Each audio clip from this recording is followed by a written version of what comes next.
Ok, estamos grabando. Buenas tardes ya. En esta nueva sesión del curso vamos a ver cromatografía. Habíamos empezado desde la sesión anterior con el tema. Sin embargo, ahora vamos a entrar ya en materia respecto a cada uno de los aspectos de la cromatografía que podrían interesarle. Tengo un segundo que se está repitiendo el audio.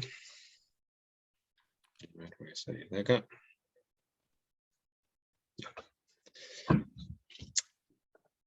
Y la sesión de hoy es bien importante, por cuanto vamos a ver los aspectos ya más fundamentales de la cromatografía, y como ustedes se pudieron dar cuenta, incluir la hidrodinámica, que ya la veníamos incluyendo desde cromatografía, perdón, desde contracorriente, ya generó sus complejidades. Tengo la impresión que algunos de ustedes lograron captar cómo se unía la termodinámica a la hidrodinámica. Otras personas me han manifestado directamente que le ha generado complejidades esto, así que voy a irme con mucho cuidado, y al respecto voy a tratar de utilizar la mayor cantidad de analogías y recursos que existen en Internet para hacer un tránsito que espero que no solamente lo entiendan, pero en el caso que no lo entiendan, por lo menos sean conscientes de dónde están las dificultades de su aprendizaje para seguir insistiendo, ¿ok? Y ese tránsito pasa por, número uno, entender la termodinámica, que creo, mi impresión, por lo menos lo que he visto en las evaluaciones parciales hasta ahora, lo que he alcanzado a revisar, la termodinámica creo que ustedes la están manejando bastante bien.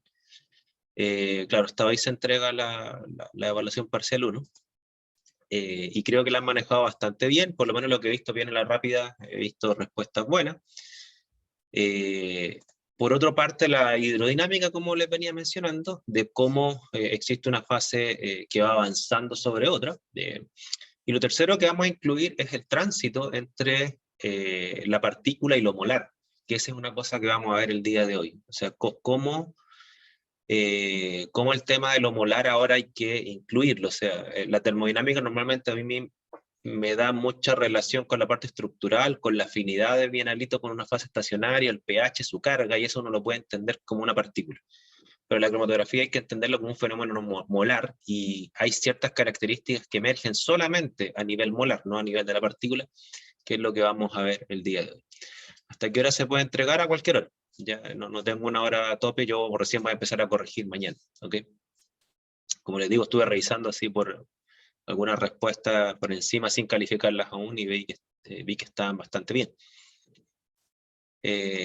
Entonces, al respecto, vamos a poner en materia la cromatografía. Yo les había dicho que el caso de Sweat era bien fundamental, esto lo vimos la clase pasada, por cuanto el éxito que tuvo en la separación de los pigmentos de Sweat no solamente fue un éxito empírico en el sentido de que logró separar sustancias que antes no las no las pudo separar por una extracción simple, sino que además él hizo esta reflexión conceptual que es bien importante de hacer en cromatografía, que es considerar la columna como una serie de segmentos individuales donde en cada uno de estos segmentos ocurriría un reparto entre dos fases, que es más o menos la lógica de contracorrientes. Es decir, yo tengo varios tubos que van, digamos, la fase va avanzando y establece un equilibrio, avanza la siguiente, establece otro equilibrio, y así van avanzando las fases. Y él se imaginaba, la cromatografía como algo parecido a eso, como segmentos individuales con solventes, y existía un reparto entre el solvente y el solvente en cada uno de estos segmentos.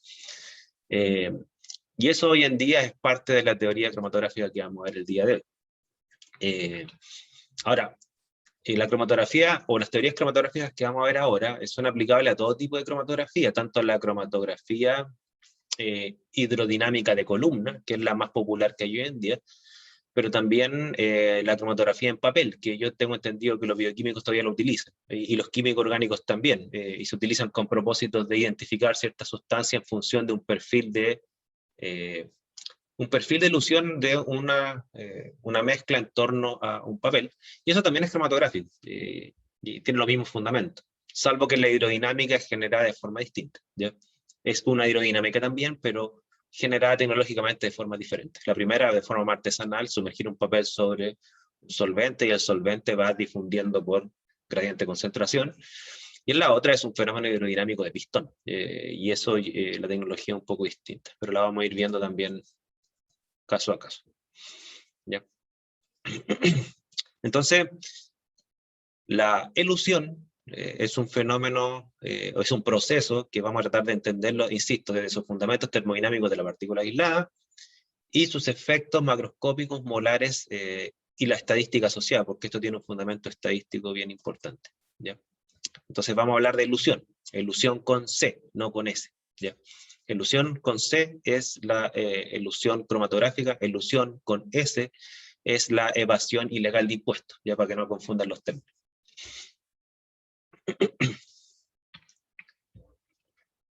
Bueno, en 1903, Svet separa los pigmentos de las plantas, luego viene un éxito de separar algunos carotenoides, siempre extractos vegetales, y en 1952 Martin y Singh se ganan el premio Nobel por desarrollar no solamente una cromatografía muy importante que la vamos a ver en el curso que se llama cromatografía de reparto, sino que también por desarrollar las expresiones teóricas que fundamentan la cromatografía. Y esas expresiones teóricas surgen de contracorriente. Vamos a analizar ese caso también, tanto históricamente como conceptualmente. De ahí para adelante la cromatografía tuvo un boom, y ese boom en el sentido de los premios Nobel, que dice que hay 12 premios Nobel en donde se utilizaron métodos cromatográficos ya cuando la cromatografía empezó a tener éxito. Es decir, mucha evidencia experimental no se pudo haber generado sin la cromatografía, entonces abrió un campo experimental en donde la separación de mezclas complejas permitió obtener evidencia que en esos campos antiguamente no se podían haber obtenido de otra forma, ¿ok? Entonces la cromatografía es bien importante. No digo que los 12 premios Nobel posteriores fueron de química analítica, no. Estoy diciendo que la cromatografía aportó, digamos, tecnológicamente a desarrollos científicos posteriores que decantaron en premios Nobel. Los químicos analíticos en general, como disciplina, tenemos súper pocos premios Nobel. Yo me sé la historia de 3 o 4, no más que eso. Quizá hay más, pero los más famosos. El tipo que desarrolló la electroquímica analítica, hay otro tipo que está desarrollando unas técnicas para ver la estructura de proteínas, está el caso de Svet, y se me escapa uno más. Hay uno más de espectrometría de masa. Esos son los únicos que conozco. Entonces, el objetivo de la cromatografía es separar componentes de mezcla. No es la única técnica de separación que existe, pero desde mi punto de vista es por lejos la más exitosa, quizás la única que podría competirle, pero en ciertos contextos muy acotados, esa es la crítica que tengo, es la electroforesis. Ya la electroforesis también es una excelente técnica de separación, pero desde mi punto de vista, la electroforesis peca de un problema que funciona muy bien con soluciones muy acuosas, muy diluidas. Ya, no funciona en sistemas complejos con altas impurezas. Normalmente la electroforesis es poco robusta desde ese punto de vista. Por eso la electroforesis tiene aplicaciones muy acotadas. La cromatografía es un método de separación que es tan bueno como la contracorriente, pero se aplica a mezclas muy complejas. Se aplica a extractos biológicos, extractos vegetales, fluidos, también obviamente a muestras simples. Entonces la cromatografía es más robusta en su aplicación, soporta más distintos tipos de matriz. Obviamente que eso depende del tipo de cromatografía que lo vamos a ir viendo, y las clasificaciones cromatográficas que hay depende de cuál es mi punto de referencia en el cual separo las cromatografías. La separación más extendida que existe y la más simple es separar respecto al tipo de fase móvil que se utiliza. Entonces, si la fase móvil es líquida, se llama cromatografía líquida. Si la fase móvil es gaseosa, se llama cromatografía gaseosa. Es así de simple. ¿Ya? Entonces, esas son las dos cromatografías más utilizadas. A pesar que hay una tercera cromatografía que utiliza fluidos supercríticos, estos fluidos que están a bajas temperaturas y altas presiones que tienden a sublimar. Pero ese tipo de cromatografía a nivel analítico tiene una aplicación muy baja, tiene una utilidad muy grande en química industrial. ¿Ya? Yo separo sustancias con una fase móvil que es un fluido supercrítico, obtengo el extracto y después sublimo la fase móvil y me queda el analito puro, digamos. Y se puede, obviamente, explotar comercialmente. Entonces, la de fluido supercrítico nosotros no la vemos en este curso. ¿Ya?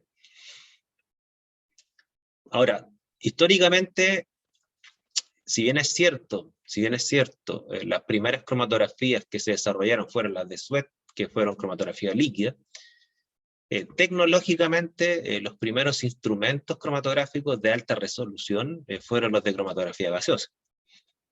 Entonces, históricamente lo que más existe en la sociedad son métodos de cromatografía gaseosa más que de cromatografía líquida. Vamos a hablar después por qué, pero en términos prácticos la cromatografía gaseosa es mucho más fácil de operar y depende de muchas menos variables.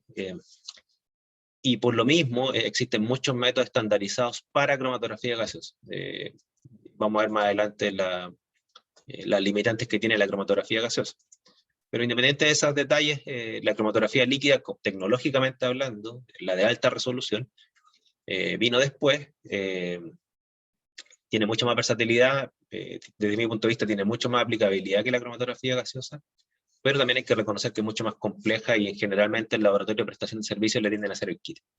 Y yo creo que por buena razón. Bueno, también hay varias, déjenme saltarme esta diapositiva que no encuentro muy latera. Existen varios tipos también de fases estacionarias y las definiciones o las separaciones que hay de la cromatografía, sus distintas modalidades, también se amplían más los espectros porque, por ejemplo, dentro de la cromatografía líquida sobre todo, hay distintos tipos de fenómenos, y fíjense el verbo que voy a utilizar, hay distintos tipos de fenómenos de reparto o de retención, ¿ok? Depende del tipo de fase estacionaria, cómo el analito se retiene, y en base a eso hay distintos tipos de cromatografía líquida. Cromatografía líquida de intercambio iónico, por ejemplo, donde la retención es culómbica. Cromatografía de reparto, donde la retención es por afinidad y asimetría de carga. Hay fenómenos que son meramente físicos de absorción, hay pares iónicos, o sea, hay muchos tipos de cromatografía. Está la cromatografía de exclusión, que no aparece ahí, que es como la fase móvil es más o menos afín por el analito, dependiendo del tamaño del analito. Hay varios tipos de cromatografía líquida, nosotros no las vamos a ver todas, vamos a centrarnos en tres. ¿Bajo qué criterio elegimos esas tres? Por cobertura de mercado. ¿Ya? ¿A qué me refiero? La cromatografía de reparto, la cromatografía de intercambio iónico y la cromatografía de exclusión, que es más que nada para los bioquímicos, son las que cubren casi todo el mercado laboral de ustedes. ¿Ya? Los otros tipos de cromatografía tienen una aplicabilidad muy, muy restringida. Por eso las vamos a dejar fuera. Y aparte que todos los años van saliendo nuevas formas de retener analitos y por lo tanto esto es un desarrollo tecnológico que ustedes igual, mientras más pasa el tiempo, si se van a meter en estos campos van a tener que estar constantemente estudiando. Ya, hay cromatografía enantiomérica, por ejemplo, bueno, para qué les voy a dar la lata de todas las que hay. Entonces, repito, nos vamos a centrar en tres por razones de mercado. Por lejos, la cromatografía líquida, la más aplicada a escala laboral, creo que cubre casi el 70% de las columnas que se venden, es esta, por lejos. ¿Ya? Tiene casi toda la cobertura laboral internacional, no solamente la chilena. Y esto se cuantifica en base al número de columnas vendidas, ¿ya? Eso más o menos así se estima. Pero bueno, ahí vamos a ir viendo otro. Entonces, voy a saltarme estas definiciones. Nosotros vimos el tema de que esto es similar a contracorriente, ya les expliqué el tema del coeficiente de distribución. Y lo que les voy a mostrar ahora es una de las teorías de ilusión que se llama la teoría del plato teórico equivalente. ¿Qué es lo que asume la teoría del plato teórico equivalente? Asume la misma reflexión de Sweat, ¿cierto? Que es que la columna está separada en segmentos. Esto es teórico, o sea, no es que se vean segmentos en la columna, no es que existan compartimentos físicos identificables, no, la columna es un tubo que tiene una distribución de una fase estacionaria.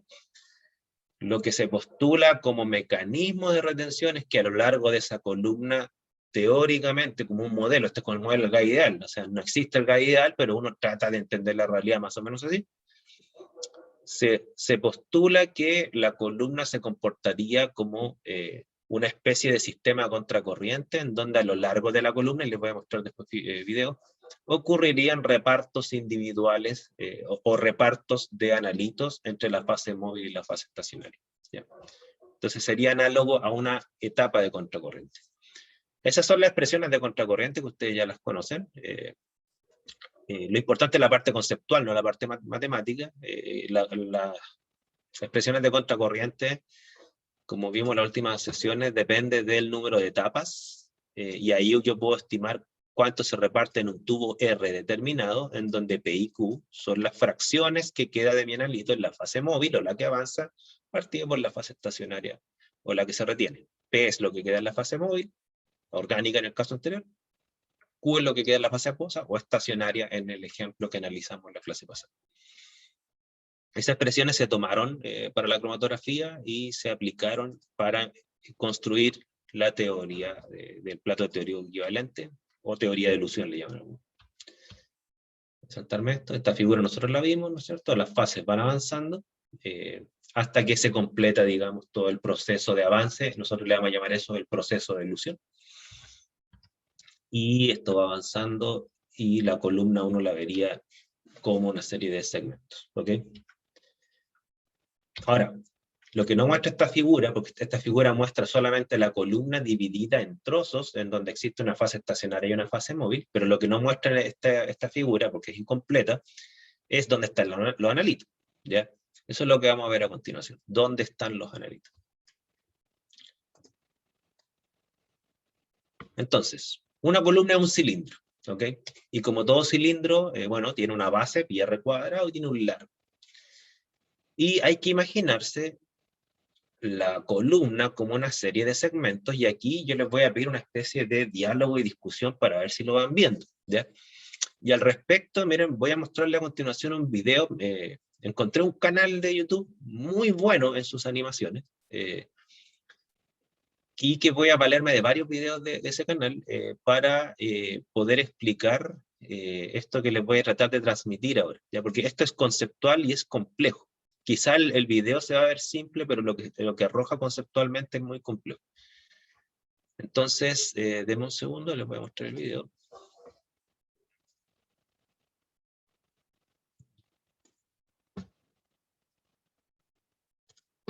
El video. Este acá.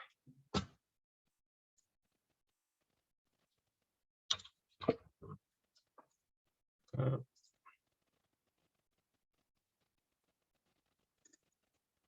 Ya. ¿Ven ahí? ¿Sí, no? Sí, sí ¿Ven el se video? ve. Sí, profe. Ya. Se Voy a ve. ponerle que parta. Okay, ahí lo agrandé.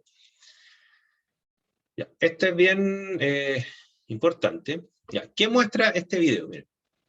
Primero les voy a explicar el fenómeno de elusión antes del fenómeno de separación, porque la cromatografía es un proceso de separación basado en una elusión del analito a lo largo de una columna, ¿ok? Y lo que ocurre en la columna es una distribución del analito entre la fase móvil y la fase estacionaria. ¿Qué muestra este video? Primero vamos identificando sus componentes. Las esferas amarillas representarían fase estacionaria, es decir, serían esferas sólidas, ¿ok? Que están en contacto con todo lo que está en azul, que eso no es vacío ni aire, esto es una solución líquida, así funciona la cromatografía líquida. Entonces, lo que hay es un tubo con esferas sólidas llenos de una fase líquida. ¿Me entienden hasta ahí? Las partículas rojas, cada una de ellas representaría una partícula de analito. Evidentemente este video no está a escala, ¿ya? Aquí hay que entender que las partículas de analito tienen tamaño de Armstrong, como todo átomo o molécula. Las partículas de fase estacionaria tienen tamaños de micrómetros o milímetros, dependiendo de la columna. Entonces estamos hablando de que ir de Armstrong, que es 10 a 10, a micrómetro o milímetro, que micrómetro tiene la menos 6, milímetro tiene la menos 3, estamos hablando de varios órdenes de magnitud, y por lo tanto esto no está a escala, ¿ya? Pero entiendan que las partículas más pequeñas serían las partículas de analito, ¿ok? Lo otro que quiero destacar es que aquí existe algo que se llama flujo. ¿Por qué es importante? Porque la fase móvil no se trata que es solamente un tubo que está lleno de una fase líquida, sino que hay que entender también, y aquí el video, esto sí que no lo muestra, creo yo, del todo, es que aquí constantemente está entrando fase móvil. Es decir, hay un flujo de fase móvil que entra y por lo tanto que sale de la columna y que está arrastrando al analito. Voy a utilizar una palabra física, está arrastrando el analito, ¿ya? De hecho, en muchos libros se utiliza ese verbo, el arrastre, ¿ok? No me gusta mucho ese verbo, pero tiene cierta analogía buena, creo yo, ¿ya? Aquí le voy a poner que parta el video para que vamos viendo qué es lo que está ocurriendo.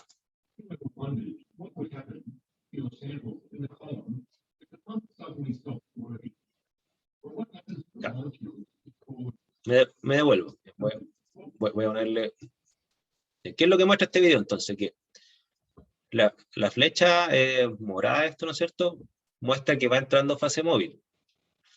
Las partículas de analito van avanzando a lo largo de la fase estacionaria, pero lo importante que ustedes tengan presente es que estas partículas de analito tienen una dispersión, ¿ok?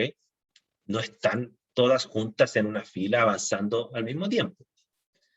Tienen una dispersión, tienen una aleatoriedad, y en la medida en que la fase móvil va arrastrando las partículas de analito, fíjense lo que va pasando con las partículas de analito, van avanzando ciertamente, pero también se van dispersando un poco.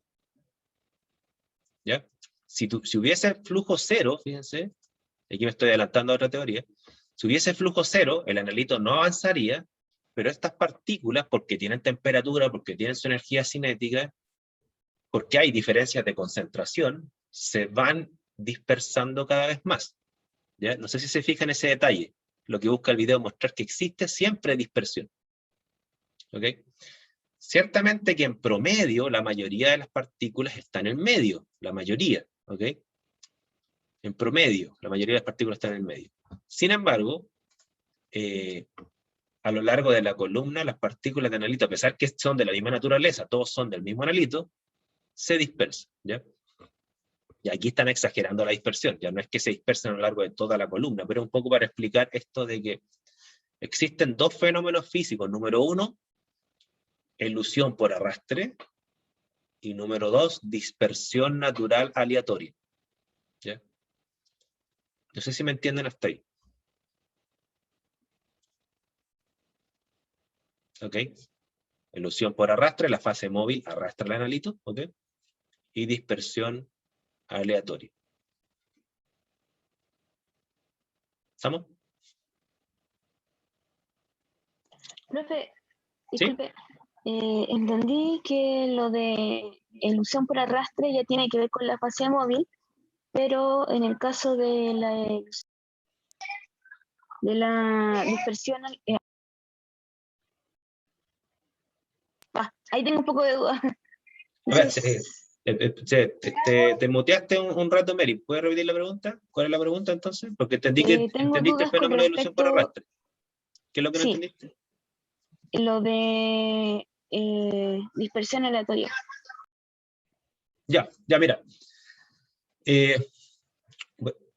Hay una teoría que es especial, que es la segunda teoría que vamos a ver, que va a explicar los fenómenos de dispersión, ¿ya? Que se llama la teoría cinética de ilusión. Pero para adelantarte un poco, cuando tú tienes un mol de partículas, porque hay que entenderlo en ese contexto, un mol de partículas que está en un fluido, ¿ok? Ese mol de partículas no se va a mantener estática, se va a empezar a dispersar. Existe un fenómeno que es el que aparece en esta figura, que es uno de los fenómenos más fáciles de incluso de visualizar, que se llama la difusión longitudinal, que es, por ejemplo, lo que uno llama el efecto mancha. ¿Qué es el efecto mancha? Si a ustedes les cae una gota de tinta en su ropa, ¿no es cierto? Al principio la gota de tinta va a estar muy pequeña, pues es como cuando uno le cae café, así o té, lo que sea que estén tomando, y le cae la ropa. Primero la gota está muy pequeña, pero si ustedes dejan la gota ahí, ¿qué es lo que va a pasar a esa gota? Va a empezar a crecer. ¿Ok? ¿Por qué ocurre eso? Porque hay diferencias de concentración entre las partículas en la gota y todo el entorno. Por lo tanto, esa diferencia de concentración genera un gradiente, ¿no es cierto? Y ese gradiente es impulsor de dispersión. ¿Ok? Ese es, por ejemplo, una posible causa de dispersión. Entonces, por mucho que los analitos tengan, fíjense lo que voy a decir, y esto es lo que de repente quiebra los esquemas, así que discutámoslo todo lo que sea necesario esto. Por mucho que el analito tenga el mismo coeficiente de distribución, es decir, cada una de esas partículas de forma individual tiene exactamente el mismo coeficiente de distribución, es decir, la misma afinidad, el reparto entre la fase estacionaria y la fase móvil, ¿ok? A pesar de eso, las partículas igual se dispersan un poco. Este es un fenómeno estadístico aleatorio, ¿ya? Una de las causas físicas, porque no crean que por ser aleatorio no tiene explicación, ¿no es cierto? Una de las causas físicas es, por ejemplo, difusión por concentración, por ejemplo. No sé si me explico. Sí, entendí, muchas gracias. Entonces, no todas las partículas, de un punto de vista individual, fíjense lo que voy a decir, desde un punto de vista individual, no todas las partículas avanzan a la misma velocidad. Desde un punto de vista de cada una de las partículas, si yo voy siguiendo cada una, no tienen exactamente la misma velocidad. ¿Ok? No se demora el mismo tiempo en entrar y salir. Sin embargo, de un punto de vista molar, y aquí viene el quiebre, ¿no es cierto? De un punto de vista molar, todas tienen en promedio más o menos el mismo tiempo de elusión. En promedio. ¿Qué sería el promedio? Este es el promedio. ¿Ok? ¿Por qué dibujo una campana de Gauss sobre estas partículas? Porque estoy diciendo que en los extremos hay muy pocas partículas, ¿no es cierto? Hay muy poca concentración, por eso en los extremos la campana agarra las colas, ¿no es cierto? Pero en el medio, en el promedio, la mayoría de las partículas están en el centro. ¿Ok? Diego. Entonces, profe, cuando se refiere, porque dijo que todos deberían tener el mismo KD, De ¿verdad? hecho lo tienen. Todos tienen el Lo mismo. tienen. Y eso está, entonces esa es la variable que está directamente relacionada con el tiempo de, ¿cómo se llama? El tiempo De retención. de retención, el tiempo de retención. Pero, ¿cuál es la variable que afecta en este caso a la dispersión aleatoria? ¿Cuál es la variable relacionada a ese concepto? Porque hay varias igual variables. Claro. Okay. Hay varias variables, o sea, la teoría cinética, que es la que explica la dispersión, la teoría del plato teórico equivalente solamente asume que hay una dispersión, no te lo explica. La teoría cinética de ilusión, que es la que explica los fenómenos de dispersión, dice que toda dispersión, de un punto de vista molar, entendámoslo así, se debe a fenómenos de transferencia de masa. Es decir, todos los fenómenos de transferencia de masa que ocurren dentro de una columna afectan la dispersión. Un fenómeno que yo le acabo de explicar se llama difusión por concentración. ¿Ok?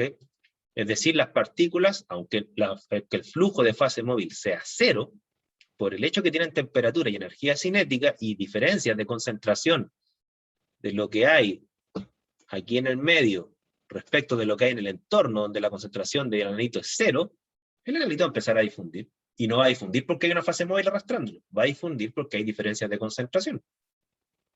¿Ok? Por eso yo le decía el fenómeno de mancha. Ahora, no es el único fenómeno de transferencia de masa que explica la dispersión. ¿Ya? Por ejemplo, hay otro fenómeno que explicaría la dispersión, se lo voy a adelantar, igual lo vamos a ver en profundidad más adelante, y es el siguiente. Miren, y aquí ustedes tienen que imaginarse, imagínense esta partícula que está acá, justo esta que está acá, ¿ok? Y comienza a correr el flujo de fase móvil. Entonces, esta partícula, ¿qué es lo que va a hacer? Fíjense, va a empezar a avanzar. Se topa con una partícula de fase estacionaria, tiene que sortearla. Sigue avanzando. Se topa con otra partícula de fase estacionaria, tiene que sortearla. Se retiene, sí, pero después tiene que volver a la fase móvil para seguir avanzando. Se topa con otra, tiene que sortearla. Entonces, esta partícula va a tener esta trayectoria. No sé si me siguen. ¿Ya? Ahora, esta otra partícula que está acá, voy a dibujar la trayectoria con otro color, va a avanzar, se va a topar con una fase estacionaria, se va a topar con otra, se va a topar con otra, aquí no se topó con nada, se topó con otra, y así sucesivamente. ¿Por qué les dibujo estas trayectorias? Porque las trayectorias individuales de las partículas no son iguales. Porque la fase estacionaria es heterogénea, no es homogénea. ¿Ok? Ahí tienes otro fenómeno de dispersión, de por qué algunas partículas llegan antes y otras después. No porque no tengan la misma afinidad por la fase estacionaria, es la misma molécula, el mismo KD, es la misma fase estacionaria, pero no se topa con los mismos obstáculos. Ese es otro ejemplo de dispersión. ¿Ya?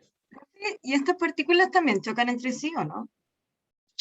Mira, sí, pero por las dimensiones de que estamos hablando, porque aquí la figura escala como que no es muy útil, ten en cuenta que estas partículas tienen el tamaño de Armstrong y las otras tienen el tamaño de micrómetro o milímetro. Entonces, muchísimo más probable que una partícula de analito choque con una partícula de fase estacionaria que con otro analito. ¿Ya? porque la distancia que hay entre una partícula y otra, por lo pequeñitas que son, es enorme. Ahora, obviamente que eso depende de la concentración.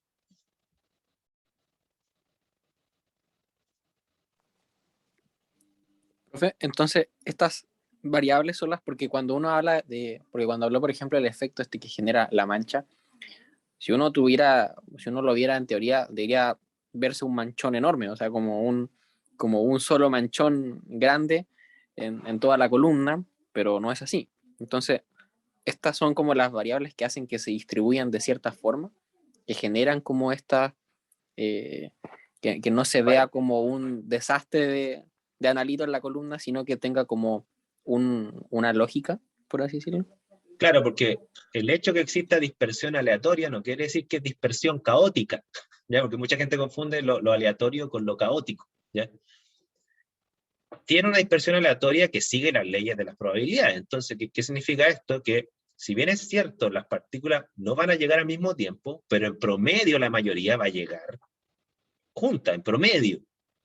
Van a ser algunas pocas que llegan antes y otras que llegan después. ¿Por qué? Porque los fenómenos de dispersión no tienen la misma probabilidad. O sea, existe la probabilidad, le pongo un caso, que una partícula tenga esta trayectoria, que sería la más larga de todas, ¿no es cierto? ¿Existe una probabilidad que una partícula tenga esa trayectoria? Sí, pero es muy bajo. Es muy bajo. Por lo tanto, si estamos hablando de un mol de partículas, de la 23, no me cabe duda que van a haber unas poquitas que van a tener estas trayectorias tan poco probables. Pero son tan poquitas que para efecto de la campana de Gauss, la mayoría de las partículas va a llegar al detector siguiendo la campana de Gauss. Y estas que tienen trayectorias caóticas tan largas que hace que lleguen después, son muy poquitas las partículas que llegan. ¿Ya? Lo más ¿Profe? probable... Sí, sí. ¿El detector se encuentra como apuntando a la columna o son las fracciones que uno recupera y las lleva al detector? En general, los detectores están a la salida de la columna cromatográfica, ¿ya? Por ejemplo, puede haber acá un detector de absorbancia, es decir, que tira unas de radiación electromagnética con un I0, se topa con la salida de la columna, por aquí salen los analitos, y te registra un I que va a tener menor intensidad, que es lo que ¿Profe uno está entiende por dibujando? absorbancia. ¿Perdón? Se estaba dibujando, le preguntaba. ¿Sí estoy dibujando? ¿No ven el dibujo? Yo no, por lo menos. Estoy poniéndolo aquí Es en que la salida de la línea columna. está. ¿Perdón? Ah, es que tengo Es, el... ¿Tienes cortada la pantalla a lo mejor? Sí, sí, ahí lo bajé, disculpe. Ya, aquí, bueno. Estoy dibujando aquí al final de la columna. Entonces, claro, normalmente los detectores, después les voy a mostrar un montaje de esto, pero ahora se lo estoy haciendo con esquema. Normalmente los detectores se ubican a la salida de la columna. Ya sean detectores de electroquímicos, de espectroscópicos, de espectrometría de masa, lo que registran en el fondo es la magnitud de una señal que es proporcional a la concentración. ¿Ok? Como la ley de Lambert-Witt. Entonces, claro, las pocas partículas que llegan primero, que son las menos probables, que tengan trayectorias muy cortas, van a tener una concentración muy baja y por lo tanto la señal va a ser muy baja. Las pocas partículas que van a llegar muy tardíamente porque adquirieron estas trayectorias largas, súper poco probables, van a llegar después, pero van a ser muy pocas y por lo tanto su concentración es muy poca. La mayoría de las partículas van a llegar más o menos juntas. Por eso hay un promedio con un máximo de señal, que es un máximo de concentración. Eso demuestra que la trayectoria no es caótica, sino que es probabilística. ¿Ok? De hecho, esa es la razón por la cual todos los picos cromatográficos tienen forma gaussiana. No es una línea caótica. ¿Ya?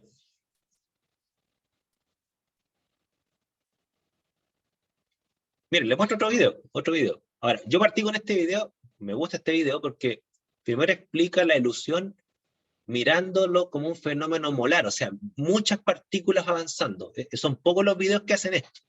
Y son pocos los libros que hacen esto, de hecho. Yo el que tengo mejor opinión respecto a esta dimensión educativa, por así decirlo, de la cromatografía, es el Rubinson de química analítica, de química instrumental, creo que se llama, un Rubinson. Es un libro que salió una edición y nunca más lo repitieron. Ese libro lo encuentro muy bueno en cromatografía. No tuvo éxito comercial, parece, porque no nos sacaron más edición. Déjame mostrarle otro video. Un segundo.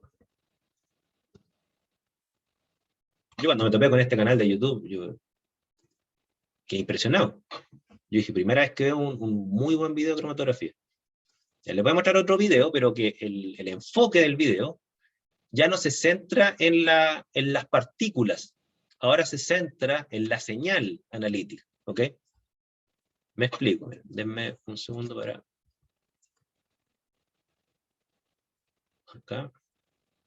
Ya, ¿ven ahí? Sí se ve.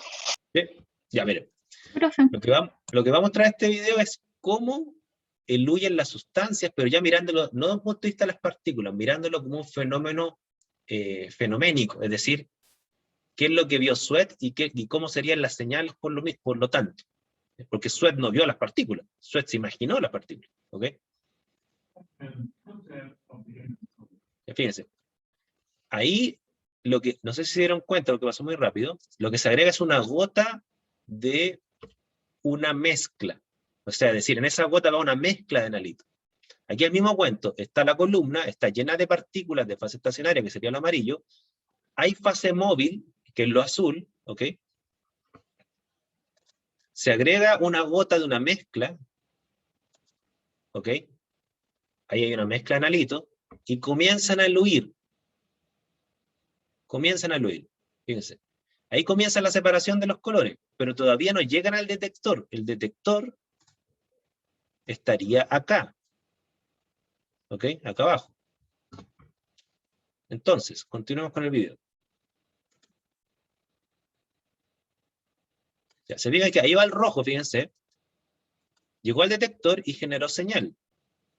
¿Ok? Pero generó una señal que parte abajo, sube, porque ahí es donde llega la mayor cantidad de analitos, y después vuelve a bajar, porque la concentración del analito va a bajar después, porque pasó por el detector. ¿Ok?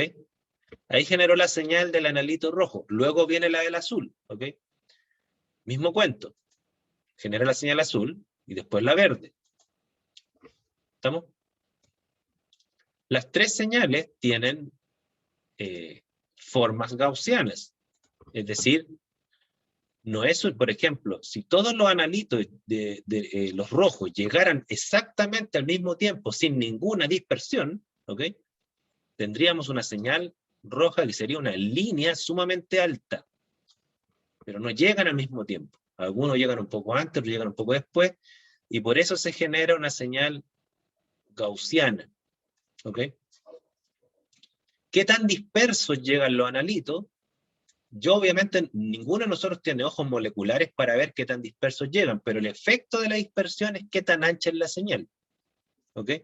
Mientras más ancha es la señal, es un indicativo que más dispersos llegan los analitos. Por ejemplo, si la señal hubiese sido así, quiere decir que los analitos promedio llegan al mismo promedio, pero llegan más dispersos. Michelle. ¿También se esperaría que fuese más baja al ser más dispersa? Claro, porque como la suma de moles es constante, ¿qué quiere decir? Que si tus analitos llegan más dispersos, van a llegar más diluidos entonces. Porque tú tienes mismos moles distribuidos en un intervalo de tiempo mayor. ¿Ok? Entonces tiene que ser necesariamente más baja. ¿Estamos?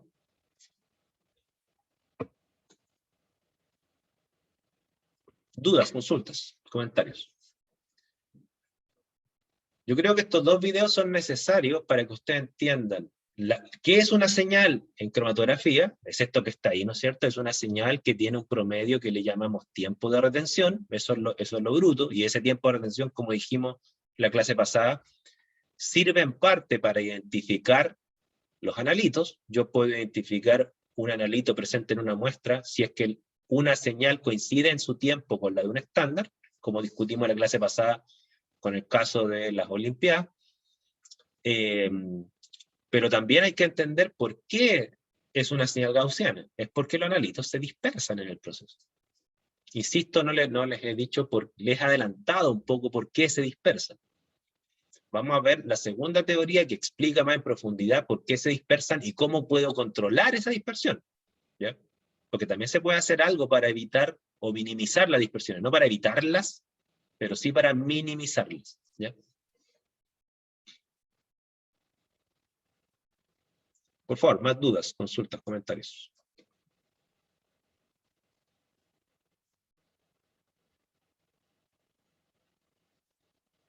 ¿Sí? ¿Todo claro? ¿Más o menos claro?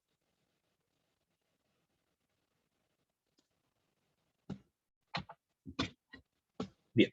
Sí, profe. ¿Sí? Ya, volviendo a las diapos entonces. Si yo quiero comprender, o sea, estamos describiendo el proceso, lo que le estoy mostrando acá es qué es lo que ocurre descriptivamente con el proceso, dispersión y con alguna explicación detrás, ¿ya? Pero la cromatografía ha objetivado esto. ¿Por qué? Porque en el fondo lo que uno busca es que estas señales estén lo mejor resueltas posibles. Entonces, hay que empezar a definir qué entendemos por resolución, de qué variables depende la resolución, para ver cómo podemos explicar y mejorar un cromatograma. Hacia eso vamos. Entonces, volviendo a la diapo, que me imagino que la están viendo ahora, sí. La primera cosa, y aquí esta es una definición conceptual, ¿ya? Cromatográficamente le llamamos entonces a H a la altura o longitud del segmento de la columna donde, fíjense lo que voy a decir, ocurriría una distribución de todas las partículas de analito entre fase móvil y fase estacionaria. Repito, Sweat se imaginó la columna como varios segmentos donde ocurre la distribución o el reparto entre fase móvil y fase estacionaria. Pero esto no hay que imaginárselo como una partícula, hay que imaginárselo como los moles de partículas. Entonces, dado que las partículas se distribuyen un poco, ¿en qué segmento de la columna más o menos ocurriría la distribución de los analitos, de todas las partículas, entre la fase móvil y la fase estacionaria? Bueno, a ese segmento, que yo no puedo ver, ¿no es cierto?, se le llama conceptualmente H. H es la altura del plato teórico equivalente, que dicho de otra forma es la longitud del trozo de la columna, donde ocurriría la distribución de todas las partículas entre una fase y otra, antes de seguir avanzando el analito. Y eso tiene una longitud por cuanto que los analitos, como tienen una dispersión, es imposible que los analitos se distribuyan en una longitud cero. Tienen que tomar un trozo de la columna para que ocurra toda esa distribución. No sé si me explico, esto es súper difícil de explicar. Los libros lo explican como así, H, altura, plato teórico equivalente, listo. Algunos dan algunas definiciones, dicen, el trozo de la columna donde ocurre una distribución. ¿Pero una distribución de quién? ¿De una partícula? No, de los moles de partícula. Entonces, este H tiene una connotación molar, no de partícula individual. ¿Me siguen? Diego. Pero son de los moles de partículas que se distribuyen en la fase estacionaria y que son arrastrados por la fase móvil. Así como... Claro, pero para esto tú tienes que imaginarte esto como una película, mira. De hecho, miren, sí, hay un video que voy a recurrir a pasar la pregunta de Diego, a otro video de esta página. Si esta página tiene un video bien bueno, a pesar que creo que lo infantiliza mucho, pero creo que puede responder la pregunta que tiene Diego. Dame un segundo. Déjame ver si encuentro el video, porque esta página tiene tantos videos tan buenos que... Aquí está, miren.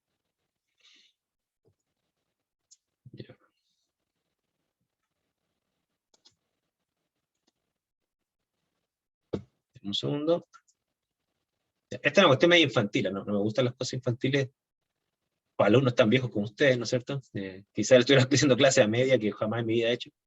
Lo defendería, ¿ya? Viejos. O sea, viejos me refiero comparado con los escolares.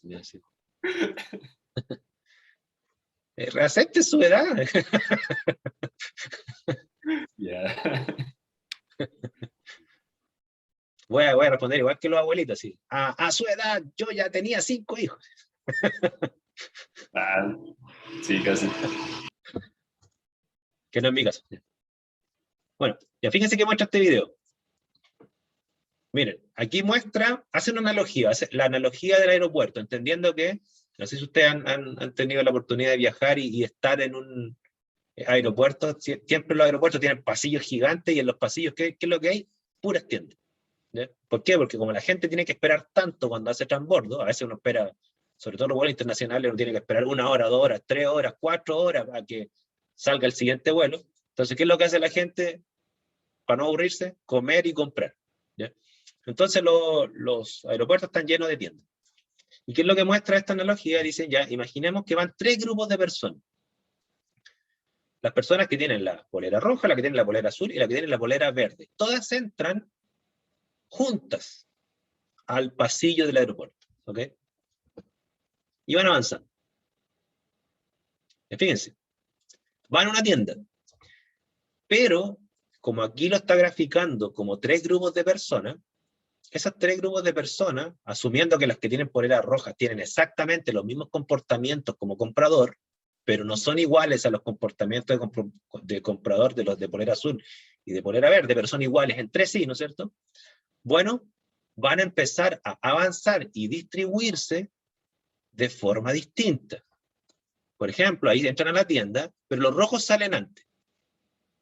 En el fondo, los rojos no son tan buenos para comprar. O sea, van, o no son tan buenos para vitrinear, quizá uno podría decirlo, porque, no sé, a veces hay gente como yo que va, compra y se va, no se queda vitrineando, ¿ya? Pero hay personas que van, compran, vitrinean y se van, ¿ya? Bueno, esas personas se van a demorar más en avanzar, claramente. Tienen tanta afinidad por las tiendas, que no es mi caso, ¿no es cierto? Entonces, bueno, van a demorarse un mundo en salir de ese pasillo. Entonces los rojos, coeficiente de distribución más bajo. Los azules y los verdes, coeficiente de distribución más alto. Entonces, ¿ya se fijan? Así van avanzando. Claramente, los que tienen más afinidad por las tiendas, ¿ok? Los que tienen más afinidad por las tiendas se van quedando atrás. Pero estamos hablando de la altura del plato teórico equivalente. Entonces, me devuelvo en el video. ¿Qué sería la altura del plato teórico equivalente? Sería el trozo del pasillo, porque este pasillo tiene una longitud, ¿no es cierto? Es el trozo del pasillo que le tomaría a, por ejemplo, el grupo de rojos en avanzar, entrar a la tienda y salir. El trozo del pasillo parte acá, ¿ok? Miren lo rojo. Y si vamos avanzando, entran los rojos a la tienda, salen los rojos, ¿ok? Y por lo tanto, el proceso de distribución tomó este trozo para que todos los rojos interactúen y salgan. Es decir, este sería H. ¿Me siguen? Para los rojos. No sé si respondo a la duda de Dios. Sí. No, lo vi. ¿Sí? Entonces, H va a depender de, número 1, qué tan dispersos están los rojos entre sí, y número 2, qué tanto tiempo les toma en entrar y salir. ¿Ya? Porque si entraran y salieran más rápido, el H sería más chico.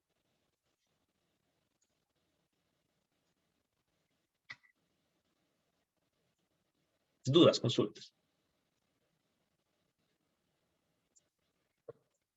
Ahora, H, fíjense, y aquí yo tengo una diferencia muy grande con al menos con todos los libros que conozco. H es un parámetro que no es de la columna. La mayoría de los libros le dicen a usted, H es el segmento de la columna donde ocurre una distribución.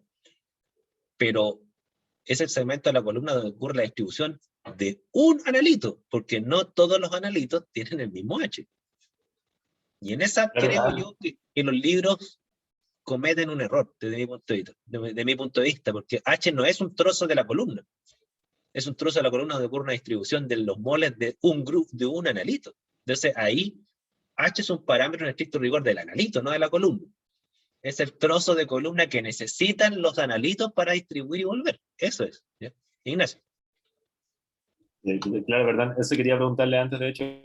Cada H es específico para cada analito. No es como que en toda la columna todos los H sean de igual. Como, conceptualmente, yo opino que sí, H es un parámetro del analito, no de la columna. Pero, tengo que ser bien claro, los libros dicen que es un parámetro de la columna. O sea, cada columna tiene un H, dice. No, las columnas no tienen H. Los analitos tienen H. Ignacio. Vale. Ignacio, levantaste la mano, ¿no? No sé. No. Pues sí. Vale. No. Lo que pasa es que a mí este tema me fascina harto. De hecho, tengo así pendiente un artículo como de educación para aclarar esa confusión que tienen la mayoría de los libros. ¿Ya? En el espíritu de la teoría cinética de ilusión, H no es un parámetro de la columna. ¿Ya?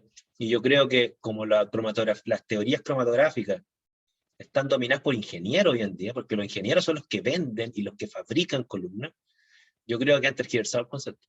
¿Ya? Entonces, excelente, Benjamín. Entonces, H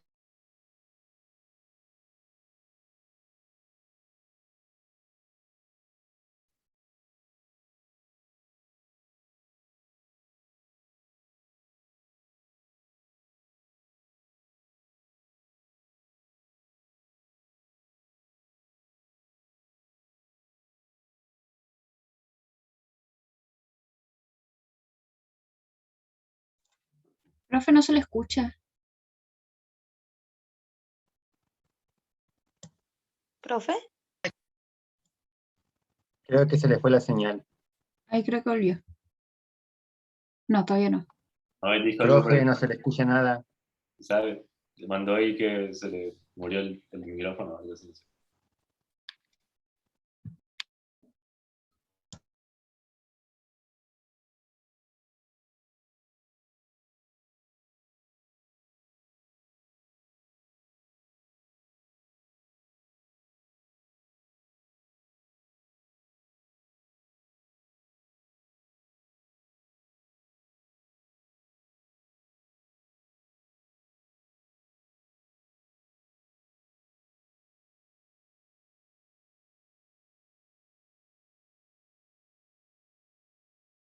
Aún está muteado, ¿cierto? ¿Aló? No, se le cortó el audio. ¿Aló? ¿Me escuchan ahí? Sí, ahí lo Sí, profe. ¿Dónde está? Sí, ya. Ahí está. Sí, a ver Ya si- no sé. Tengo un problema con el micrófono del computador, así que estoy hablando ahora por el celular. ¿Ya? Pero bueno, continuando. Claro, como decía, lo voy a marcar acá, Benjamín, creo. Claro, H es una variable experimental. O sea, pero voy a ser bien claro con eso. H es consecuencia de variables experimentales. O sea, no es que uno manipule H, uno manipula variables experimentales cuyo efecto es sobre H. ¿Estamos? Eso lo vamos a ver con mucho detalle cuando veamos teoría cinética de ilusión. Pero, valga la aclaración, o sea, las columnas no tienen un H. Las columnas tienen un segmento sobre el cual interactúan los analitos sobre ellas, que se le llama H, pero es un parámetro del analito, ¿ya? Oh, algo pasó. Se me reinició el computador.